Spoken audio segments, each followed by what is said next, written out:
আজকে আপনাদের সামনে ভারাক্রান্ত হৃদয় নিয়ে দুটি কথা বলবো। আপনারা ইতিপূর্বে হয়তো স্ক্রিনে দেওয়া আপনারা এই নাচ গানটা দেখতে পেয়েছেন।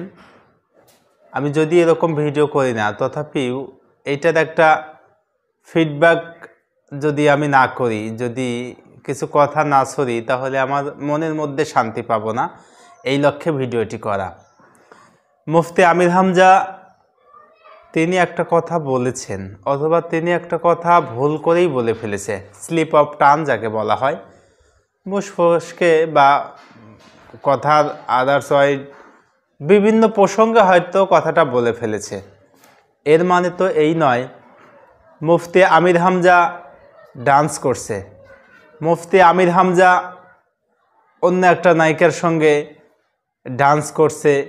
এই যে ভিডিও যে এডিটিংটা করছে, যে ইউটিউবার ভাই করুক বা যে যাহারাই করুক, এই ভিডিওটি করা কতটুকু তার ঠিক হয়েছে? মুফতি আমির হামজা তিনি একজন দা ইলাল্লাহ। মুফতি আমির হামজা একজন নিঃসন্দেহে ভালো একজন তাফসির কারক, যেটা বাংলাদেশের অদ্বিতীয় এবং অনন্য। তিনি যেই কথার পিছনে এই যে ডান্স করানো হচ্ছে বা ভিডিও এডিটের মাধ্যমে যে কাজটা করা হয়েছে, এই কাজটা যে ইউটিউবার ভাই করেছে সে কি আসলেই ঠিক করেছে, না তার এই কাজটি করা আদৌ ঠিক হয়নি? আপনাকে আমার যদি ভালো না লাগে, এর মানে তো এই নয় যে আমি আপনার সম্বন্ধে যা খুশি তাই বলবো, এইটা রাইট আমাকে দেওয়া হয়নি। মুফতি আমির হামজাকে যদি আপনার ভালো নাই লাগে, তাহলে তার বিরুদ্ধাচরণ করে আপনি এরকম গান ডান্স এইগুলি তৈরি করবেন, এটা তো করতে পারেন না ভাই। কারণ আপনি একজনকে ভালো লাগে না, এটা নাই লাগতে পারে, অথবা আপনাকেও অনেকেই পছন্দ করে না, ভালো লাগে না। এর মানে তো এই নয় যে কারোর সম্মান নিয়ে, কারো আত্মসম্মান নিয়ে আপনাকে টানাহেঁচড়া করতে হবে। এইটাও করার অথরিটেশন আপনাকে কে দিয়েছে? মুফতি আমির হামজা একজন দা ইলাল্লাহ, আমরা তাকে আল্লাহর জন্য ভালোবাসি। আর তিনি তাফসির যেভাবে কথাগুলি বলে কোট করে করে আমাদেরকে শোনায়। আর আজকে এই যে ভিডিওটা যেটা করলেন, এইটা নিঃসন্দেহে এখান থেকে যত গুনাহ হবে একটা অংশ আপনার আমল নামায় গিয়ে পৌঁছাবেই 100%। কারণ আপনি একটা অন্যায় এবং অশ্লীলতাকে প্রমোট করার জন্য আপনি সেইটা ছুড়ে দিলেন। আজকে একটা কথা না বললেই নয়, মুফতি আমির হামজা তিনি কিছু আলেমদের হিংসার পাত্র হয়ে গেছে। আজকে কিছু আলেম তাকে দেখতে পারে না। কেন দেখতে পারে না? কারণ মুফতি আমির হামজার যে আকাশচুম্বী জনপ্রিয়তা, এই জনপ্রিয়তা কোনো আলেম সেটাকে ধরতে পারছে না, এত ভাইরাস হতে পারছে না। যার কারণে কিছু আলেম থেকে শুরু করে আম জনতা পর্যন্ত প্রত্যেকেই তার বিরুদ্ধে একটা হিংসা অহংকার নিয়ে মানুষ কাজ করা শুরু করেছে। কিন্তু মুফতি আমির হামজা তিনি এমন একজন মানুষ, যেটা এরকম মানুষ পাওয়া অবিস্মরণীয়, যেটা সচরাচর আমরা দেখতে পাই না। মুফতি আমির হামজা তিনি রাশমিকা মান্দানাকে নিয়ে একটা কথা বলেছিলেন। কি কথা? মুফতি আমির হামজা বলেছিলেন যে পৃথিবীতে 4 জন সুন্দরী নারী ছিল, যদি এদের রূপ সৌন্দর্য প্রদর্শন করা যেত পৃথিবীর বুকে, তাহলে এদের সৌন্দর্যের কাছে এই দুনিয়ার সামান্য তুচ্ছ তাচ্ছিল্য সৌন্দর্য কিছুই নয়। এই 4 জন মহিলার ব্যাখ্যা দিতে গিয়ে তিনি রাশমিকা মান্দানার কথাটা তিনি বলেন। অর্থাৎ এভাবে বলেন যে আপনারা একটু আল্লাহর নাম নিয়ে এই মহিলার দিকে একটু তাকাবেন, দেখবেন যে আল্লাহ তাকে কত সুন্দর করে বানিয়েছে।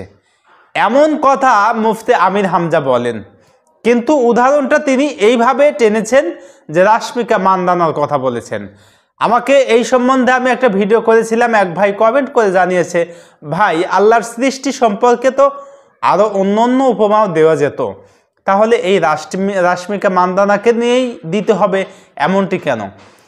এই 1টা ঘন্টা 2টা ঘন্টা বা 3টা ঘন্টা সময় কথা বলতে গেলে স্লিপ অফ টাং হতে পারে। মানুষ ভুলের ঊর্ধ্বে নয়, মানুষ ভুল করবে, এটাই স্বাভাবিক। পৃথিবীতে এমন কোনো মানুষ নাই যেই মানুষ ভুল করতে পারে না বা ভুলের মধ্যে নাই। সুতরাং মানুষের দ্বারা ভুল হবে, এটাই স্বাভাবিক বিষয়। মুফতি আমির হামজা এই বিষয় নিয়েও কিন্তু উপস্থিত মানুষের কাছে ক্ষমা চেয়েছেন যে এই বিষয়টা এইভাবে বলা আসলে আমার ঠিক হয়নি। তিনি এই বিষয়টা নিয়ে জাতির সামনে একবারে খোলাভাবে তিনি ক্ষমা চেয়েছেন। তথাপিও এই যে ইউটিউবার ভাই যে এই মুফতি আমির হামজাকে নিয়ে এবং এই যে নর্তকী মেয়েটাকে নিয়ে যে ডান্স করাচ্ছে, এই যে ডান্স করাচ্ছে এইটা কতটুকু যুক্তিযুক্ত? এই মুফতি আমির হামজা তিনি আসলে তো ডান্স করছে না, বরং তাকে এডিটের মাধ্যমে এই কাজগুলি করানো হচ্ছে।